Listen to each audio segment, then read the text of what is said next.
बिस्मिल्लाहिर्रहमानिर्रहीम अस्सलाम वालेकुम। ਇਹ ਵੇਖੋ ਨਾ, ਇਹ ਫੁੱਟਬਾਲ ਦਾ ਗਰਾਊਂਡ ਹੈ ਤੇ ਕਿੱਡਾ ਵੱਡਾ ਗਰਾਊਂਡ ਹੈ। ਇੱਥੇ ਇੰਜ ਦੇ ਥਾਂ ਥਾਂ ਦੇ ਗਰਾਊਂਡ ਨੇ। ਮੇਰਾ ਸਵਾਲ ਹੈ ਵੇ ਸਾਡੇ ਲਾਹੌਰ, ਕਰਾਚੀ, ਗੁਜਰਾਂਵਾਲਾ, ਫੈਸਲਾਬਾਦ, ਪਿਸ਼ੌਰ, ਕੋਇਟਾ ਇੰਜ ਗਰਾਊਂਡ ਕਿਉਂ ਨਹੀਂ ਹੈ? ਲਾਹੌਰ ਦੇ ਵਿੱਚ 2-4 ਹੋਣੇ ਨੇ, 2-4 ਕਰਾਚੀ 'ਚ, 2-4 ਇਸਲਾਮਾਬਾਦ 'ਚ ਹੋਣੇ ਨੇ। ਸਾਡੇ ਹਰ ਸ਼ਹਿਰ 'ਚ ਇੰਦੇ ਗਰਾਊਂਡ ਕਿਉਂ ਨਹੀਂ ਹੈ?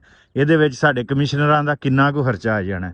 ਚੈਂਬਰ ਆਫ ਕਾਮਰਸ ਦੇ ਬੰਦੇ ਜਿਹੜੇ ਨੇ ਉਹ ਕਿਉਂ ਨਹੀਂ ਦਬਾਅ ਪਾਉਂਦੇ ਕਿ ਸਾਡੇ ਲੋਕ ਜੁਰਾਇਮ ਦਾ ਸ਼ਿਕਾਰ ਹੋ ਰਹੇ ਨੇ, ਸਾਡੇ ਮੁੰਡੇ ਨਸ਼ੇ ਦਾ ਸ਼ਿਕਾਰ ਹੋ ਰਹੇ ਨੇ?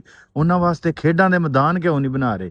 ਖੇਡਾਂ ਦੇ ਮੈਦਾਨ ਵਾਸਤੇ ਕਿਹੜੀ ਸਾਇੰਸ ਚਾਹੀਦੀ ਹੈ, ਕਿਹੜੀ ਟੈਕਨੋਲੋਜੀ ਚਾਹੀਦੀ ਹੈ, ਕਿਹੜੀ ਇੰਗਲਿਸ਼ ਜ਼ਬਾਨ ਚਾਹੀਦੀ ਹੈ? ਇੱਕ ਮੈਦਾਨ ਹੈ ਬਸ ਯਾਰ, ਉਹਦੇ 'ਚ ਘਾਹ ਲਾਣਾ ਔਰ ਉਹਦੇ ਤੇ ਕਬਜ਼ਾ ਨਹੀਂ ਹੋਣ ਦੇਣਾ। ਲੇਕਿਨ ਉਹਨਾਂ ਨੂੰ ਜਿਹੜੇ ਪਾਕਿਸਤਾਨ ਦੇ ਕਮਿਸ਼ਨਰ ਨੇ, ਜਿਹੜੇ ਪਾਕਿਸਤਾਨ ਦੇ ਸ਼ਹਿਰਾਂ ਦੇ ਉੱਤੇ ਕਾਬਜ਼ ਨੇ, ਉਹਨਾਂ ਨੂੰ ਇਸ ਗੱਲ ਨਾਲ ਕੋਈ ਗਰਜ਼ ਨਹੀਂ ਕਿ ਅੰਦਰੂਨ ਸ਼ਹਿਰਾਂ ਦੇ ਵਿੱਚ ਸਾਡੇ ਲੋਕ ਨਸ਼ਿਆਂ ਦਾ ਸ਼ਿਕਾਰ ਨੇ, ਗਲੀਆਂ ਦੇ ਵਿੱਚ ਜਰਾਇਮ ਕਰ ਰਹੇ ਨੇ, ਸਿਸਕ ਕੇ ਮਾਰ ਰਹੇ ਨੇ।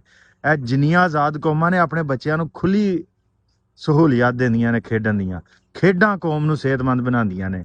ਰਲ ਕੇ ਸਾਡੇ ਨਾਲ ਆਵਾਜ਼ ਚੁੱਕੋਗੇ ਤੇ ਪਾਕਿਸਤਾਨ ਆਜ਼ਾਦ ਹੋਏਗਾ, ਨਹੀਂ ਤੇ ਇੰਜ ਹੀ ਜ਼ੁਲਮ ਔਰ ਮਹਿਰੂਮ ਰਵਾਂਗੇ ਹਰ ਚੀਜ਼ ਤੋਂ।